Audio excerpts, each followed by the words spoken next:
With the new Grinch movie in theaters, it's perfect time to talk about all 5 Dr. Seuss movies and rank them from worst to best. We have 2 Grinch movies, The Cat in the Hat, The Lorax, and Horton Hears a Who. I previously did this ranking video back in February for Dr. Seuss Day. Now with the new Grinch movie, it's time to rank all 5 of these movies from worst to best. Before I start this ranking, leave your thought down below for all 5 of these Dr. Seuss movies and how would you rank them from worst to best.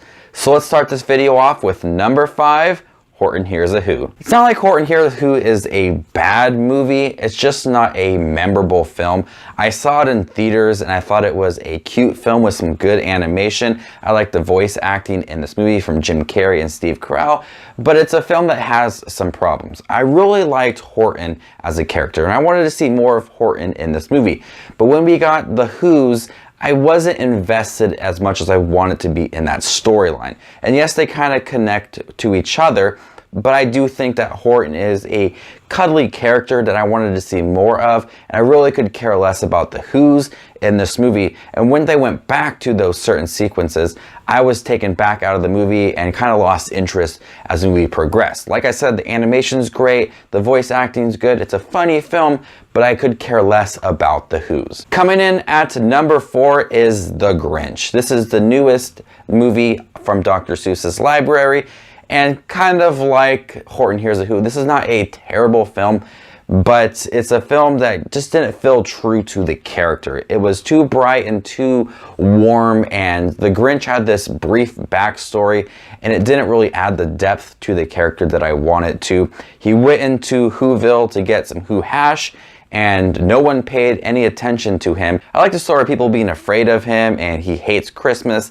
and then at the end, he redeems himself and loves the holidays. It makes the character stronger and the storyline a lot stronger.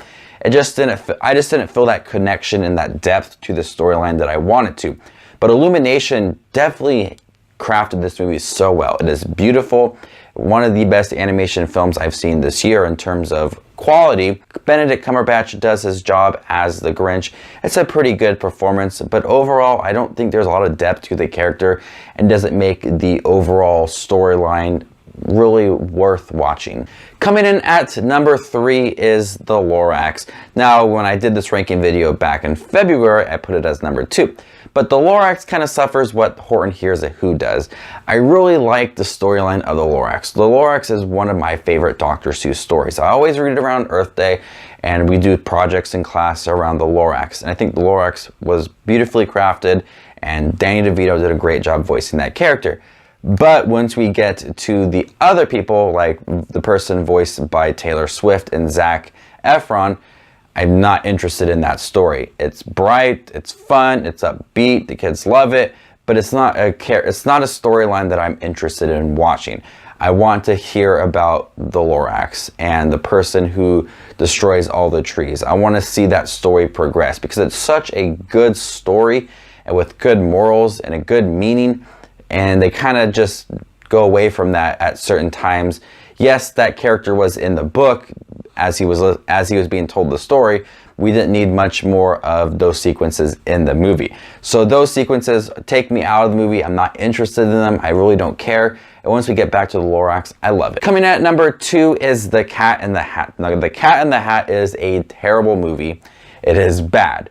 But I sat down and watched it the other day and I laughed a lot, like a lot in this movie. It is beyond stupid, but it's a movie that you could laugh at. I laughed at so many sequences in this movie because of how bad it is. And when you have a movie like that, it's fun. I actually want to watch it again, like very soon. I want to sit down and watch it again because Mike Myers is very animated in this movie. His performance is wacky and I enjoy it. It reminds me a lot of Austin Powers, how he does his laugh. So, kiddo, what do you want to do for fun? I want to make cupcakes. Cupcakes? Oh, yeah! To the kitchen! It makes me smile, and I had a good time watching The Cat in the Hat, despite how terrible this movie is. But it is one of the movies that really captures Dr. Seuss's style of houses and characters and color scheme. It does a great job of capturing the mind of Dr. Seuss in this movie. Coming at number 1 is How the Grinch Stole Christmas, the Jim Carrey movie. I absolutely love this movie. It is one of my favorite holiday films. Jim Carrey gives a very over-the-top performance, but a very exciting performance too. People are afraid of the Grinch. They do a great job of redeeming the character at the end, and it feels worthy. It feels awesome. I love seeing the Grinch so happy at the end. It makes my heart warm, just like the Grinch's heart was warm as well. The Christmas feel is throughout this movie, and I just love this movie. I watch it every November and December. I watch it twice a year, every year, just because it's that good. It's a film I grew up watching around the holidays, and I absolutely love it.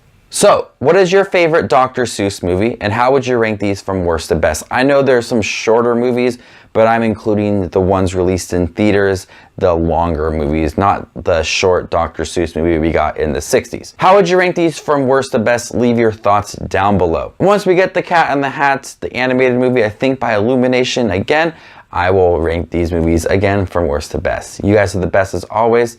This is Just Watch Movies, and you guys stay classy, YouTube.